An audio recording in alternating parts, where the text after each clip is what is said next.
Hi, I'm John. And I'm Tanner. And we did research on medieval catapults. A catapult is a key weapon during the years of 500 to 1000 BCE. The word catapult comes from the two Greek words kata and poltos. Kata means downward and poltos means small round shield. Together, catapultos means shield piercer. During this period, there were walled off cities and castles, and the catapult was the only use to bypass these walls. Catapults usually fired projectiles including 200-pound rocks, incendiary missiles, clay projectiles, or harmful bodies and carcasses that were shot over the walls. There are many types of medieval catapults, such as the ballista, the trebuchet, the mangonel, the onager, and the springald. The ballista is similar to a huge crossbow and worked using tension. There were two arms attached with a twisted rope. When the ropes were pulled back with a winch, it gave it power to release the deadly objects. The springald is a type of ballista. It could release around 1,000 missiles per day and launch them hundreds of yards. The springald launched darts with iron points and poles instead of heavy stones. The trebuchet consists of a lever and a sling, and could sling a stone weighing 200 pounds 300 yards. It consists of a counterweight, a large arm, lever, sling, and ropes. It works by applying a large force to the shorter end, which is the counterweight, and the load is on the longer end. When the weight was released, it propelled the long end upward, launching the missile. The arm could measure up to 60 feet long. Another catapult was a mangonel. It was a weapon that launched missiles from a bowl-shaped bucket at the end of an arm. We made a model of this mangonel catapult. The word mangonen in Greek means engine of war. It was a siege weapon during the Middle Ages. It fired heavy projectiles, unlike pointed sticks and spears. It was used for aiming at castles, cities, and fortresses. The mangonel was an easy catapult to construct and was often made by soldiers in the middle of a siege. Wheels were put on it so it could be moved around easier. It was not as accurate as the ballista, which is the crossbow catapult, but it could throw its projectiles further than the trebuchet. The missiles were thrown in an arc instead of a straight path, like other catapults. Mangonel was invented by the Romans in 400 BC. Later it reached Europe during the medieval era and was used especially by the French. It required expert building and was capable of firing projectiles 1,300 feet. Its arm was made of timber and twisted human hair or animal hair. The rope was twisted, which provided force to launch the arm. The wheels gave the catapult the ability to move around.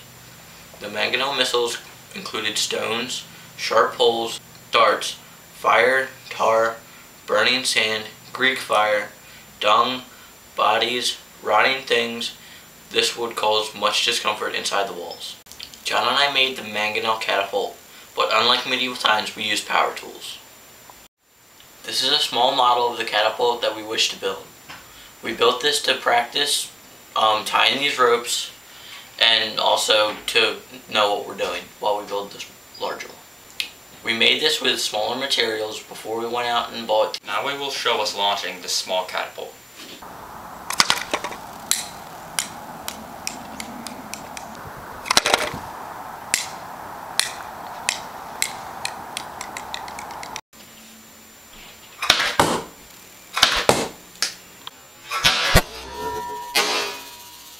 Tools we're using are a miter saw, tape measure, and electric drill. And we're going to be using screws to put together the frame. The catapult is going to be 40 inches wide, 8 feet long, and the arm that shoots the projectile is going to be 8 feet as well.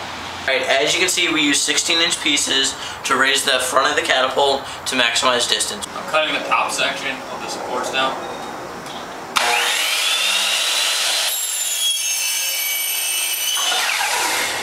Alright, right now we're putting the rope over and under this the launcher arm in the middle, and this is what's going to give the spring in the catapult, and it's what's going to send the projectile forward.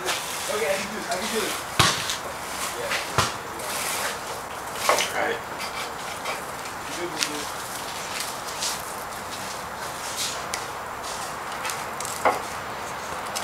Put back there. try to pull it tight.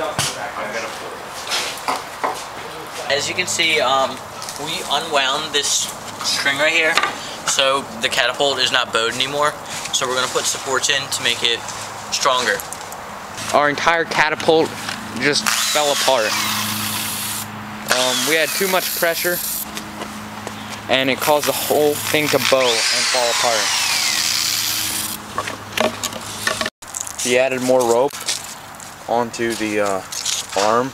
This will make it have a lot more power, and before it only went like 2 feet. Now it hopefully will go a lot further.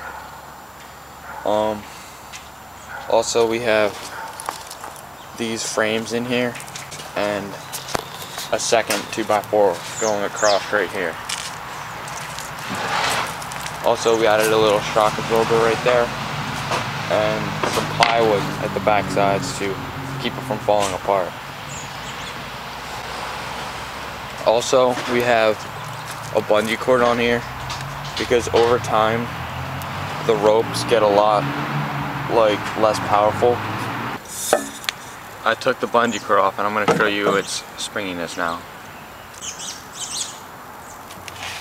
It's not very powerful at all. The other day it was a lot more powerful with just the rope.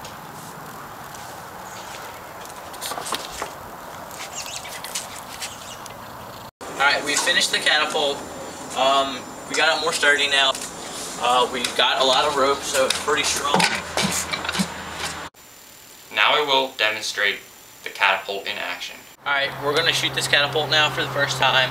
I'm shooting a normal roll of toilet paper. And here we go. 3, 2, 1.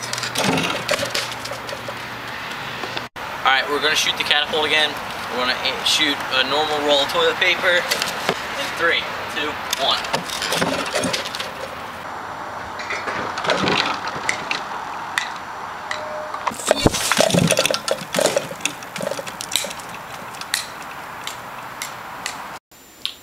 In medieval times, catapults were used to break into castles and other buildings.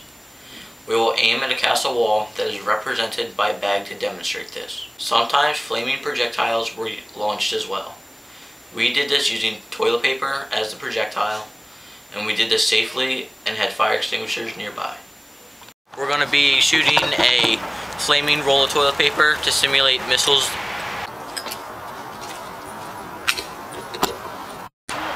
Alright, give me a countdown. 3, 2, 1. In the end, we didn't get our catapult to shoot as far as we wished. We now realize that it would have been hard to make one back in medieval times, especially because they didn't have the tools we used.